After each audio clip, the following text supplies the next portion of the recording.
Video देखते हुए break आए, मजा नहीं आता। अभी डाउनलोड करें तक ऐप।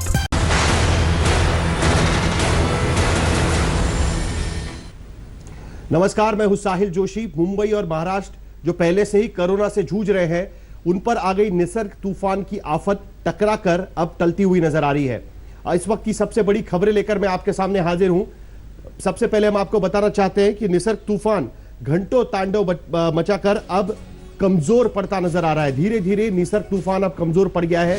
उसके साथ साथ महाराष्ट्र, गुजरात और दमन पर जो तबाही होने के आसार लग रहे थे, वो बड़ी तबाही से ये तीनों इलाके टल गए हैं, ऐसा हम मान सकते हैं। खास करके मुंबई, जहां पर बड़ी तबाही नहीं हुई, लेकिन मुंबई में आज रात बारिश की आशंका मेट्रोलॉजिकल डिपार्टमेंट ने जताई हुई है। उसके साथ साथ तूफान की वजह से 9 मकानों की दीवारें गिरी है, ये भी मुंबई की एक अपडेट है। और उसके साथ आखिर में तूफान की वजह से मुंबई में सबसे ज्यादा नुकसान हुआ है तो पेड़ों का हुआ है।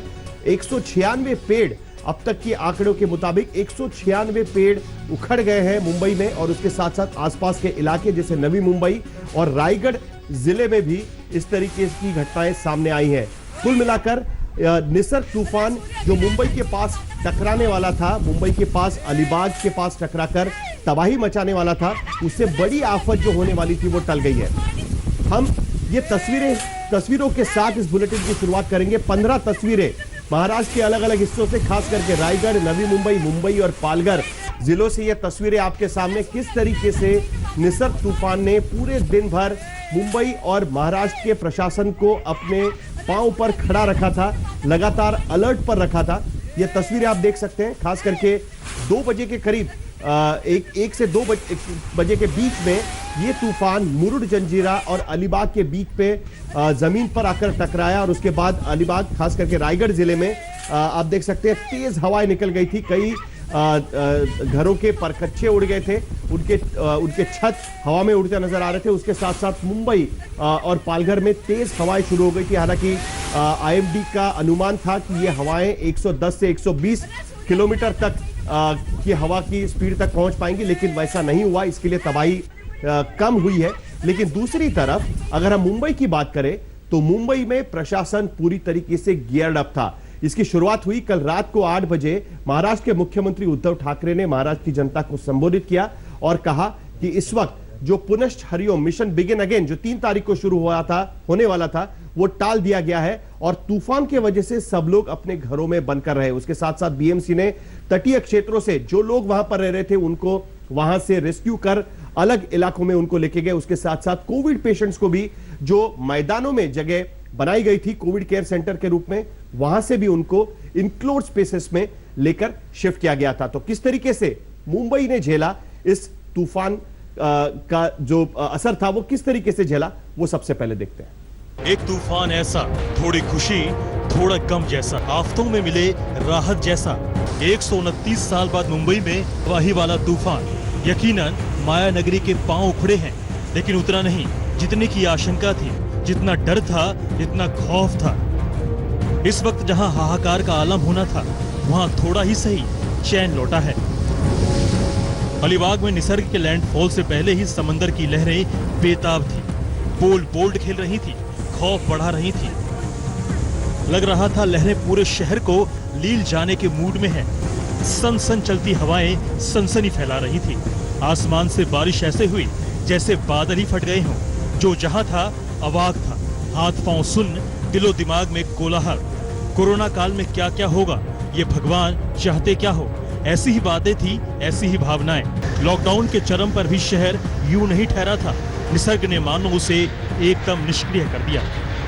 ब्रिज पे आप देख सकते हैं, अभी का अगर विंड स्पीड आपको बताएं तो ये 100 से 110 किलोमीटर पर आवर की स्पीड पे विंड चल रहा है। और जो मुंबई का यूजुअल मॉनसून होता है, उसमें जो विंड स्पीड होती है वो मैक्सिमम 40 किलोमीटर प्रति घंटे के रफ्तार पे जाती है।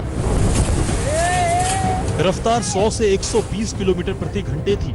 एक तो शहरों के पेड़ों की जड़ें यूं ही कमजोर होती है। तूफान ने कईयों को उखाड़ ही फेंका।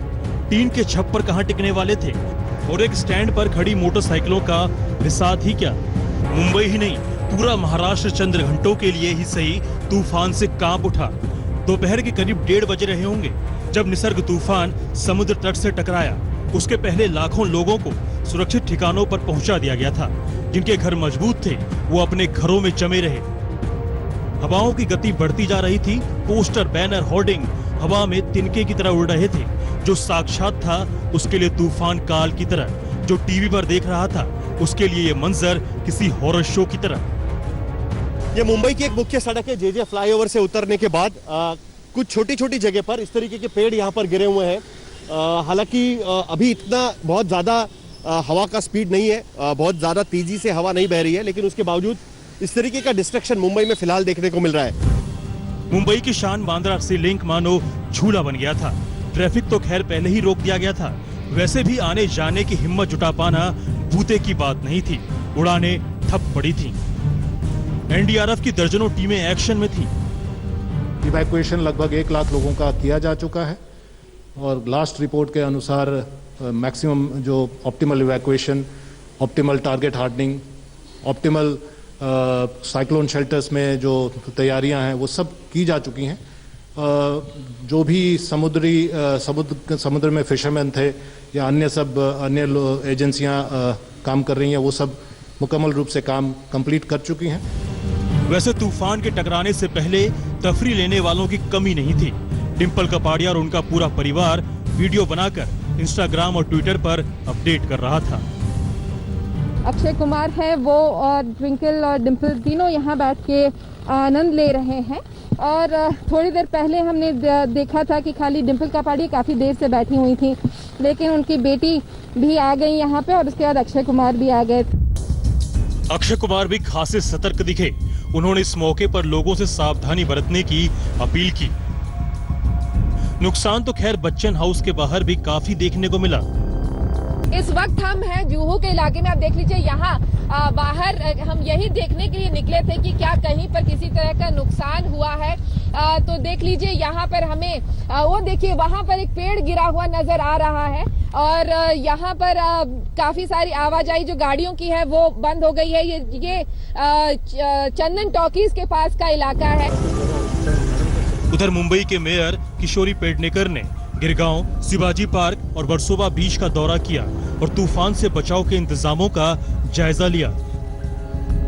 कहते हैं कि मुंबई कभी रुकती नहीं है, लेकिन बुधवार को मुंबई में जनजीवन रुक सा गया। चलती रही तो सिर्फ तूफानी हवाएं और वो हलचलें जो बार बार दिलों को धड़का रही थी और दिमाग को कर रही थी सावधान। मुंबई से सौरभ बख्तानिया, मुस्तफा शेख, तनुश्री पांडे, विद्या और साहिल जोशी के साथ आज तक ब्यूरो। तो दरअसल निसर्ग तूफान कल रात से ही धूम मचा रहा था। कल रात को ही महाराष्ट्र के मुख्यमंत्री ने एक फेसबुक लाइव करके महाराष्ट्र के राज्य के लोगों को यह कह दिया था कि आपको घर में रहना जरूरी है। खास करके जो महाराष्ट्र की कोंकण किनार पट्टी के लोग हैं, सिंधुदुर्ग, रायगढ़, मुंबई और पालघर और ठाणे जिले के लोग, उन सबको कहा गया था कि आप अपने घरों में रहे। उसके साथ साथ महाराष्ट्र में उसका सबसे ज्यादा असर होगा, यह भी बात रखी गई थी। लेकिन अब आईएमडी का कहना है कि महाराष्ट्र में नॉर्थ ईस्ट की तरफ ये तूफान अब अपनी दिशा पकड़ चुका है, लेकिन वो जाते जाते कई जगह पर तूफानी हवा और उसके साथ साथ बारिश भी साथ में लेकर आया है। आइए देखते हैं कि मुंबई के बाहर महाराष्ट्र में किस तरीके से इस तूफान ने हलचल मचाई। निसर्ग आया और निशब्द करता गया। निसर्ग का मतलब कुदरत है, लेकिन ये कुदरत का कोप बनकर आया।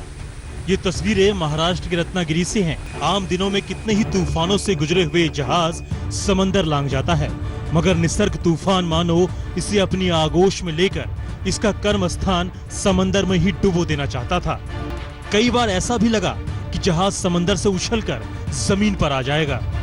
तूफान बढ़ा तो कैमरा यहां से हटाना पड़ा, मगर इसके बाद का मंजर और भी भयावह रहा होगा। और जरा इस तस्वीर पर गौर कीजिए। तूफान ने इस बिल्डिंग से दिन के शेड्स को ऐसे उड़ाया जैसे कोई तिनका उड़ता है। कल्पना करने भर से रूह कांप जा रही है कि तलवार की तरह लहराते हुए शेड्स किसी जीव या इंसान को अपनी जद में लेते हो तो क्या होता होगा। वैसे अपने वजूद के जमींदोज होने से पहले ये छप्पर तूफानों से लड़ा भी खूब। आखिर में उसकी वो गति हुई जो तूफान ने चाहा। रत्नागिरी में किसी के लिए छांव तो किसी के लिए नारियल पानी के ये स्रोत वृक्ष भी कई घंटों तक मानो बावले हो गए। तूफान अपने इशारों पर कभी दाएं, कभी बाएं, कभी आगे कभी पीछे झुलाता रहा। जो बचे वो बचे, जो कमजोर रहे खेत हुए। तो अलीबाग शहर में मैं हूं और यहाँ पर जो निसर्ग तूफान है वो आके टक्कर मारा था, यानी लैंडफॉल हुआ था, और उसका जो परिणाम है वो यहाँ पर आप देख सकते हैं। जो तेज हवा थी, बड़े पेड़ है वो बिल्कुल धराशायी हो गए हैं, और सिर्फ इक्का दुक्का नहीं, 4 पेड़ है जो सिर्फ इस कंपाउंड में हुए। ऐसे सैकड़ों पेड़ है, हर नुक्कड़ पर या हर सड़क पर इस तरह का नजारा है। वहीं पर मैं दिखाना चाहता हूँ एक ये दूसरा और एक पेड़ है। जब हवा ने अपना रुख बदला था तो ये पेड़ का डायरेक्शन देखिए, उसका जो गिरा है वो दूसरी दिशा में गिरा है। जो कसर रह गई थी वो बारिश ने पूरी कर दी। चारों तरफ तबाही का मंजर है। यहाँ इसी तूफान में 13 लोग फंस गए थे, जिन्हें प्राइवेट बोट से रेस्क्यू किया गया। ये तस्वीरें हैं पालघर की। तूफान आने से पहले ही समंदर में ऊंची ऊंची लहरें उठने लगी थी। बेचैन लहरों की आवाजें किसी का भी चैन उड़ा सकती थीं। एहतियात के तौर पर पूरे तटीय इलाके को एनडीआरएफ की टीम ने खाली करा दिया था। समुद्री जहाजों को किनारे पर लगा दिया गया था, और जब तूफान आया तमाम इंतजामों को उड़ा ले गया। तूफानी हवाओं में ये पेड़ इस घर पर जा गिरा। बर्बादी आपके सामने है। ये थोड़ी सी हवा चल रही थी और ये पेड़ बीच में से टूट गया है।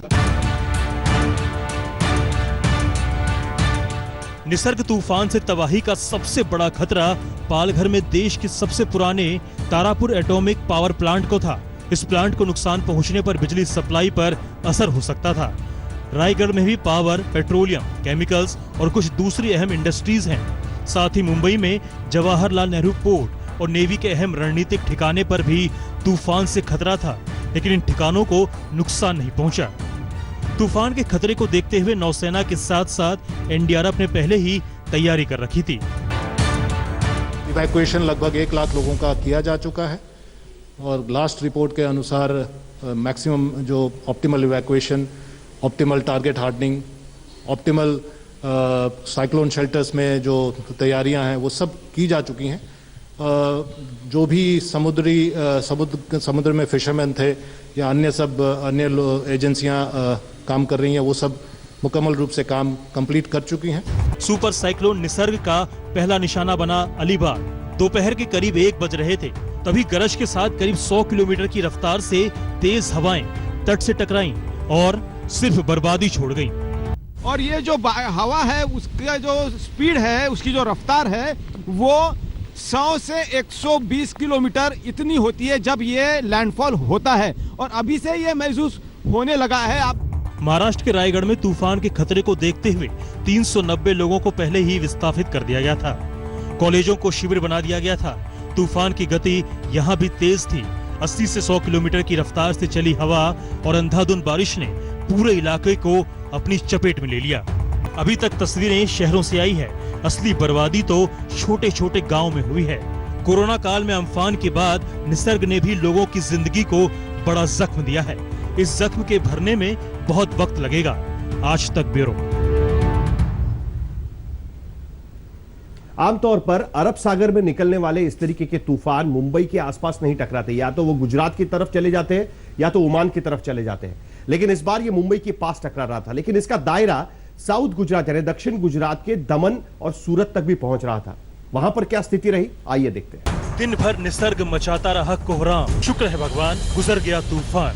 महाराष्ट्र में निसर्ग तूफान ने तांडव मचाना शुरू किया तो गुजरात सहम उठा, और मुंबई, ठाणे के बाद गुजरात के इलाकों में तूफानी हवाएं तबाही मचाने को बेताब हो गईं। समंदर की लहरों में उफान शुरू हो गया।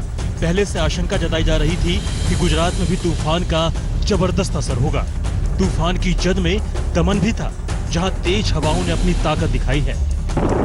महाराष्ट्र में जहां साइक्लोन निसर्ग ने तबाही मचाई है, तो वही गुजरात के समुद्र तट को भी अलर्ट किया गया है।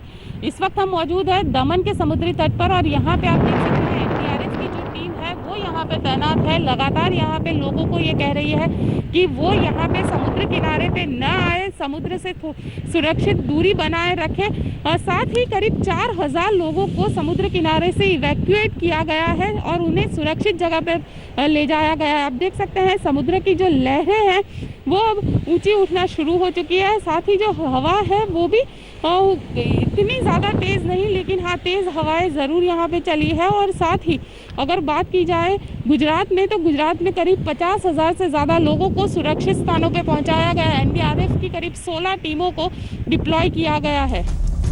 दमन में खतरे को देखते हुए वहां एनडीआरएफ की 2 टीमें तैनात की गई हैं। 2 टीमों को अलर्ट रखा गया है। मौके पर मौजूद एनडीआरएफ के जवानों ने समंदर के किनारों पर सुबह से ही मोर्चा संभाल लिया। खतरे वाले इलाकों से लोगों का रेस्क्यू किया गया, उन्हें सुरक्षित जगहों पर भेजा गया। मछुआरों को समंदर से बाहर निकालने का अलर्ट तो पहले ही जारी किया जा चुका था।